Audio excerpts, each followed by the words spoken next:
অনেকেই বলবেন পাগলামি, ব্রাজিল সমর্থকেরা বলবেন এটাই ভালোবাসা। হাজার মাইল দূরের একটি দলকে বাংলাদেশের মাটি থেকে সমর্থন জানানো। রাতভর বৃষ্টি, চাইলেই ঘরে বসে খেলা দেখা যেত, কিন্তু এটা যে বিশ্বকাপ আর খেলছে ব্রাজিল, তাই ছাতা হাতে দল বেঁধে চট্টগ্রাম বিশ্ববিদ্যালয় বড় পর্দার সামনে হাজির সমর্থকেরা। তাদের রাতজাগা, বৃষ্টিতে ভেজা অপেক্ষা মাটি হয়নি।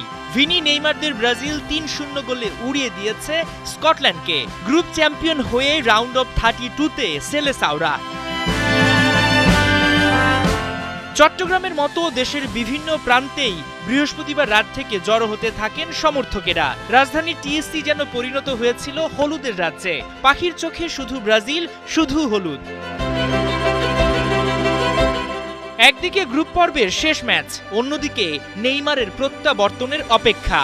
অবশেষে আসে সেই মাহেন্দ্রক্ষণ। ৯৮১ দিন পর ব্রাজিলের জার্সিতে মাঠে নামেন নেইমার। প্রিয় তারকাকে ফিরতে দেখে উচ্ছ্বাসে ফেটে পড়েন ভক্তরা। তার উপর দলের জয়, স্বস্তি আর আনন্দ যেন একসঙ্গেই ধরা দেয় সমর্থকদের মুখে। হাজার হাজার মাইল দূরের দেশ ব্রাজিল, কিন্তু ফুটবল উন্মাদনা যেন কমিয়ে দিয়েছে দুই দেশের দূরত্ব। প্রজন্মের পর প্রজন্ম ধরে চলে আসা এই ভালোবাসা আজও অটুট। তাই রাতজাগা, বৃষ্টিতে ভেজা কিংবা প্রতিপক্ষের সমর্থকদের সঙ্গে কথার লড়াই কিছুতেই থামাতে পারে না ব্রাজিল ভক্তদের। রাত পেরিয়ে ভোর, টিএসসি থেকে চট্টগ্রাম, সবখানেই উদযাপন, উল্লাস আর স্মৃতি বন্দী করে রাখার ব্যস্ততা। কারণ এই মুহূর্তগুলোই আবার টেনে নেবে ভক্তদের প্রিয় দল আর প্রিয় তারকাদের কাছে।